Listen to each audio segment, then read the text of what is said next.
You are the average of the 5 people that you spend the most time with. Jim Rohn. You might like to think of yourself as a lone wolf, the type of person who marches to the beat of their own drum and doesn't care about what other people think. Look around though, and you generally see people of one type in one location. And this goes for you too.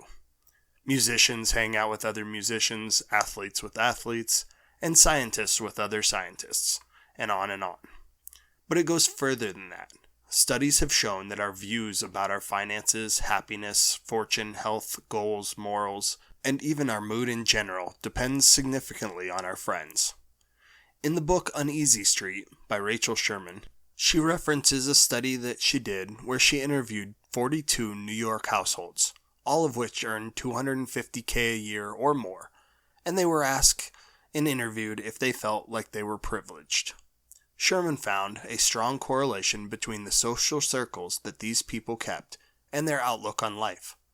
Those who spent their evenings out on the town surrounded by New York's top social circles often felt middle class, unprivileged, and unbothered by the fact that they are part of the city's 1%. Other couples, who tended to live more family-centric lives, sent their kids to public schools, and rarely bumped elbows with the upper crust of the city, tended to really value and treasure what they had. The difference is all in comparison. If you are spending your time with those flying private jets to Monaco every weekend, then it's easy to feel like you are somehow not enough. Yet, a family making the same income who chooses to send their kid to public schools where the median family income is close to $50K a year really understands how lucky they truly are. While this is a bit of an extreme example, the same concept applies to you. If your 5 best friends all play a video game, chances are that you'll start playing that game too. If your friends decide to start up a poker game on Friday night, guess what you're doing on Friday night?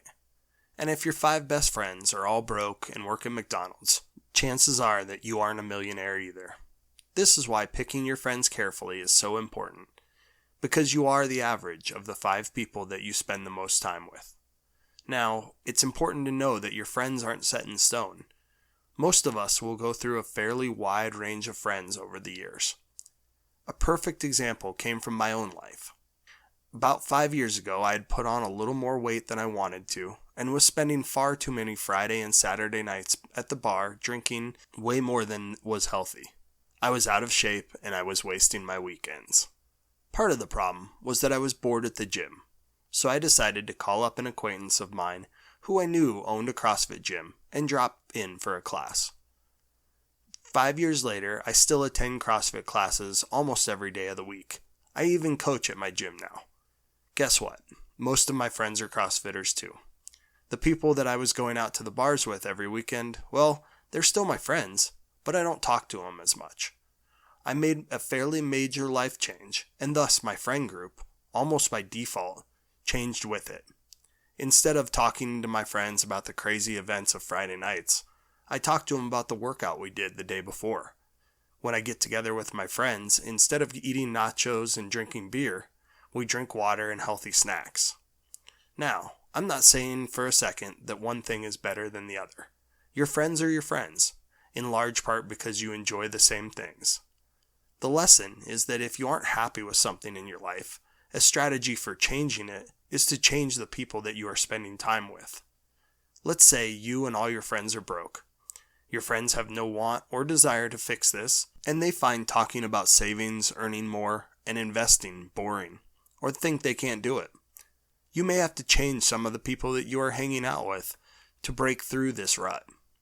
To do this, you could take a business class at your local community college, or maybe join an investing club, or go to a local entrepreneurs meetup. Maybe you start reading and commenting on forums online. By putting yourself in the same location as the people that you want to be more like, you are likely to meet someone who you like and get along with. Now you have friends who are interested in this new topic, just like you. All this doesn't mean that you can't have different friends with different interests, or that you have to stay stuck with people all the time, and you can't mix between one group or another. But it is important to understand that the closer a person is to you, the more that they will rub off on you. don't like something that's going on in your life, or want to change something, maybe you should look at changing a friend or two. Remember, you are the average of the 5 people that you spend the most time with. Subconsciously, friends don't tend to focus too much on what we do, but on the kind of person that we are. Those around us influence our actions and change our habits without us even knowing it often. So be careful with those that you give your time to, and pick your friends carefully.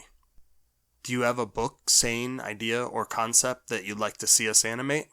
Leave your ideas down in the comments below, along with hitting that like button and subscribing to the channel, and your suggestion might just be the topic of our next video.